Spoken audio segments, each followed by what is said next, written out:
Clear करायचं असं म्हटल्यानंतर आईबाप आता तर मोठ्या संख्येनं मुलाला एनकरेजमेंट त्यांना मिळते, त्यांना काही फार त्यात वाटत नाही. पण कुठल्या तरी दुर्गम भागामध्ये राहणारे आईबाप आपली मुलगी क्रिकेट खेळते आहे म्हणून तिला घेऊन, की जसं की रिचा घोषचे आई वडील कलकत्त्याला आले. नो तर हे येणं आणि त्याच्यामध्ये ह्या मुलींच्याही खूप इंटरेस्टिंग स्टोरी आहेत ना. ती कोणती मुलगी की जी तिला इतकं हे होतं की भावाच्या ऐवजी हो, शेफाली वर्मा.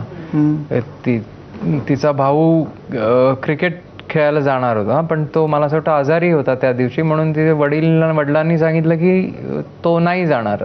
त्या माणसाला फोन करून सांगितलं की येऊच नाही शकत तो. तर हिनी वडिलांना सांगितलं की थांबा, ठेवा फोन ठेवला. तिन्ही वडिलांना कन्व्हिन्स केलं की मी भावाच्या वतीने मी जाते खेळायला, आणि ती गेली, हेल्मेट वगैरे घालून गेली आणि प्लेअर ऑफ द मॅच घेतला त्या मॅचमध्ये, आणि तिकडनं तिची कारकीर्द सुरू झाली. म्हणजे कमालीच्या स्टोरीज आहेत माहिती आहे या. वर्ल्ड कप फायनलच्या दिवशी एक इनिंग अशी होती जिने सुद्धा असंख्य लोकांची मनं जिंकली. ती म्हणजे साऊथ आफ्रिकाची कॅप्टन वुल्फार्ड. ती आऊट होत नव्हती तोपर्यंत आमच्या सुद्धा हृदयाचे ठोके खूप जास्त वाढलेले होते आणि ती आऊट व्हावी म्हणून आम्ही प्रार्थना करत होतो. तर तिच्या त्या इनिंगकडे एका विरुद्ध टीमचे कोच म्हणून तुम्ही कसं बघता? मी असाच बघत होतो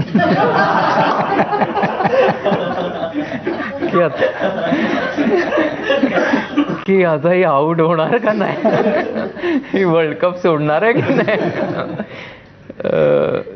नाही, टेन्स होतं वातावरण.